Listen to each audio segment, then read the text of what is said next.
Here's another update video on my Honda Ruckus. Decided to make it now because I finally got my new tires installed. I got 3x10 in the front and 3.5x10 in the back. The Shinko white walls. Installed the handlebar in mirror. As you can tell, I took off the 9.5-inch stretch. When I ordered these tires, I didn't know how much smaller they were compared to the factory ones, and it dropped the bike a lot. So with the stretch, the header was maybe about 1.5 inches off the ground or so, and once you sat on it or put some weight on it, of course it was, you know, a lot lower. So drove good, but I mean it was too low to be a daily, you know, or to drive it around enough. And then when you turn right, no matter what, it would scrape. So I had to do something, which since I had time on my hands, I went ahead and took the stretch off. I was debating about just putting the factory tires back on for a little while so I could get a better shock and stuff and see if that helped. But for now, I'll just keep it like this. I mean, I thought it was going to look kind of weird, but it don't look too bad, I guess.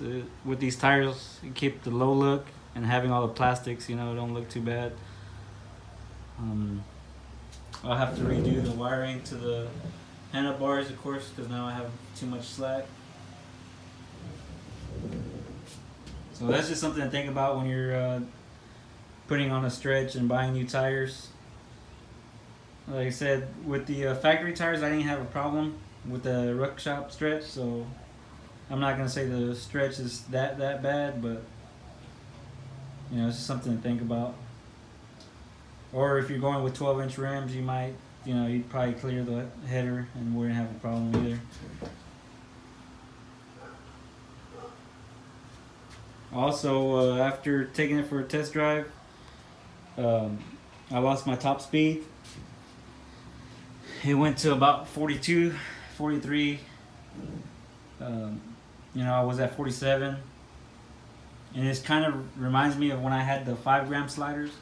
When I had the 5-gram sliders in the bike, it took off really good, but I topped out really fast, you know, until I swapped to the 5.5s. So I'm assuming it's because the tires are smaller that it takes off really quick, but same thing, it tops out fast, and it sounds like it's revving higher. So I went ahead and swapped those sliders. I still had the Polini kit, so I went ahead and put the 6.9 weights, you know, like, so I'm gonna try those. I might even try the factory weights. And I know with my Daytona belt that I have in there, better acceleration, so I still have the factory Bando belt as well. I might try to swap that in there and see if I can't get back to 45, 47 at least. But we'll see.